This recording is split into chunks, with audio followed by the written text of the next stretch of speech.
今日头家先来关心花莲地检署侦办2018年控制控制地当的善款小目不明的案件，这社会处长陈家富是涉嫌贪污罪，以40万块交保，限制出海自机。其他有3个人请回，各有2个人在服刑当中。因那花莲县府是发声明来质疑，伫选举进前搁来办旧案，呼吁司法是唔通正做政治的工具。 对于那个40万元交保这部分，是不是有什么那个想说的不方便透露？半暝半惊出花莲地检署，面对媒体唔愿加回应，敢若简单表示多谢关心。花莲县社会处7月29号检调人员所述，那像是甲2018年0206进财善款互人检举有关系。地检署指挥调查站人员摕数十票去敲社会处，而且也向财政处、民政处调当年善款运用的原始公文甲过价小目。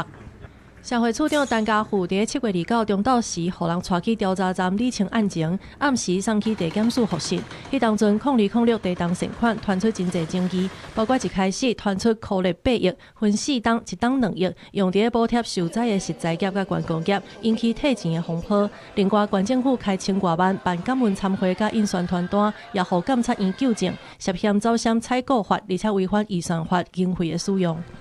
花莲县议会民进党团去年也押出0206大地当的善款，上无有7.2亿，互花莲县府用伫公共建设，无直接用伫受灾户，这也造成民众袂搁再相信花莲县府。后来0918大当地当、04、03大地当等大型灾害，各界转甲善款捐予卫福部。